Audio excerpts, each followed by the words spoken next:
my birthday. Happy birthday to me.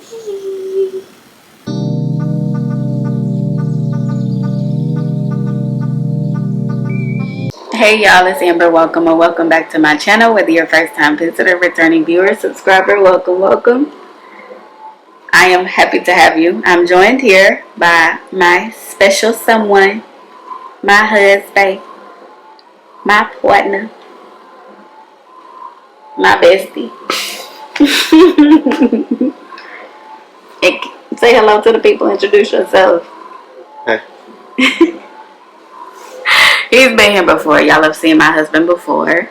But I figured I would include him in today's intro because he took me on a little shopping spree.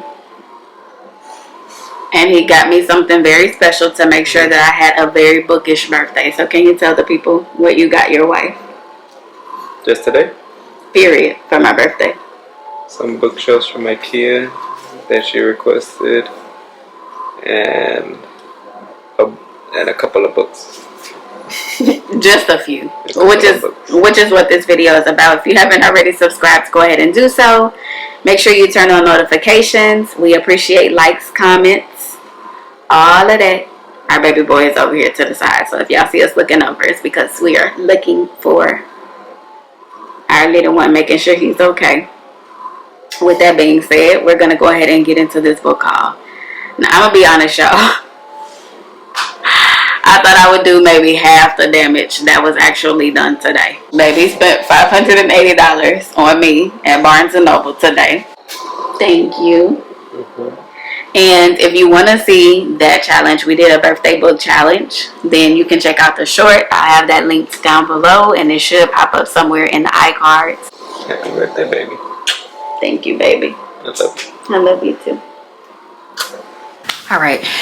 Hubby is taking care of the baby and I need to feed him, so we're going to go through these books really quickly. Like I said, I'm really grateful for my husband for not only getting me these bookshelves, but he saw that the books that I had in the apartment weren't really enough to fill the shelves, and he just wanted to make sure that I got my wish of making sure that my bookshelves are nice and full. I still have to buy one more. For whatever reason, I had him buy 2 big ones and 1 small one instead of doing 2 big ones and 2 small ones, but that's okay. We'll get one soon enough. So let's go ahead and get into these books. Some of these I grabbed just because they just looked intriguing to me in the store. Some of these I feel like I might have heard in a recommendation video, but I just couldn't pinpoint from whom or from where. So there's that. This happens to be one of them, which is why I gave this context, and it's called Murder Your Employer, Volume 1, McMaster's Guide to Homicide by Rupert Holmes. And this is an Edgar Allan Poe award-winning book. Okay, so this looks like it's actually going to be like a dark academia mystery thriller book, so I am excited about that. Okay, moving right along. Next I have Sinner, and again, did not have context for the book, but I have heard about it. I believe this is a dark romance, if I can recall correctly, and I just saw that this is actually the 2nd book in the series, so I don't know if they're interconnected, standalone, or whatever the case may be. Next I have The Woman in Cabin 10, and I know that she just came out with the sequel, and I can't remember what it's called. That book was in a big display, and I know that you needed to read this one in order to, because that sequel follows this directly. So I went ahead and got The Woman in Cabin 10 by Ruth Ware, so I grabbed that and didn't even think to grab the sequel, but that's okay. Next I have The Reformatory. Let's see, it has a boatload of awards. I know I've heard about this book online, and that's why I got it. We look forward to reading it in the fall. I said I was gonna be quick. I wasn't gonna be doing too much talking. Look at me. All right, next I have Medgar and Merle Evers, and it's Medgar Evers and the love story that awakened America. And I'm guessing this is telling a story about Medgar Evers and his wife, and how she rallied as an activist after her husband's assassination, and she was able to use her strength. And it just reminds me of other wives that, you know, superseded their husbands, like not superseded, but widows that lost their husbands young, early, and continued their advocacy work. I think about Dr. Martin Luther King Jr.'s wife, Coretta Scott King. I think about Malcolm X's wife, Betty Shabazz. So I'm happy to have this book. It's a book that I've had on my radar for a long time. I also had to get this book, which is an African American history of Africa from the dawn of humanity to independence. Okay, next we have Happy Lands, another book that has been on my radar. In the hills of the Appalachia, there was once a kingdom. So it looks like maybe someone is learning the history of their family. This reminds me of the Snapchat filter. Y'all remember the flower Snapchat filter? That's what it's giving. Next, I have The Tenant by Frida McFadden. I'm pretty sure she's released a couple of books since this one. Another book that I've had on my radar for a long time but never actually got is All the Colors of the Dark by Chris Whitaker. I guess I'm in the mood for historical, mystery, fiction, thriller type books. But yeah, this is about someone who saves someone from the right side of the tracks daughter. And I'm guessing it's following, you know, what happens as a result of the fallout of whatever happened. Clearly I didn't do my research on these books before I actually got them, y'all. Next we have The Girl I Was by Geneva Rose, and it does have the sprayed edges. If at first you don't succeed, try again. The main character is going through a difficult time. She goes to sleep, wakes up in her college town in the year 2002, and so she's having to adjust to being in the 2000s. And I guess she runs into herself. Next, I have The Poppy Fields by Nikki Ehrlich.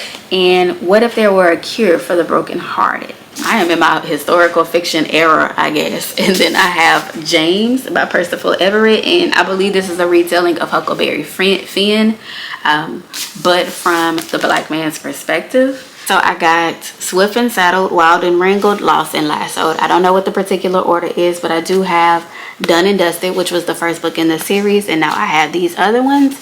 I think these are it, or at least I got what they had in Barnes and Nobles. Moving right along, we have Frederick Bachman's My Friends. I actually read this using an audiobook and my Kindle. I really enjoyed it. I do feel like it's going to be a book that I will read again, which is why I wanted the physical copy to stay on my bookshelf. And it did not make me cry like it made a lot of other people cry, and maybe that says something about me and who I am. But I did enjoy the story nonetheless. Next, I got the second book in the Hades and Persephone saga, and this is A Game of Fate. Take her and I will destroy this world. Take her and I will destroy you. Take her and I will end us all.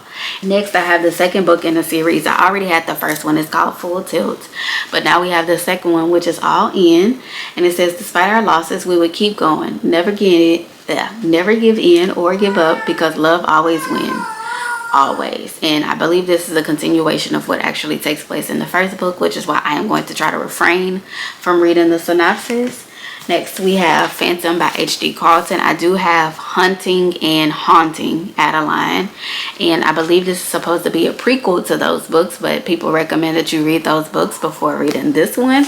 So I just love the cover. I'm not gonna lie to you. I love the cover. This is definitely giving me Halloween vibes, and I might have to recreate this. I'm just saying. I have Real by Kennedy Ryan. I am obsessed with Kennedy Ryan. I don't think she can write a book that I don't like. And I'm in the process of collecting all of the books that she has written and published. I want to get to her backlog.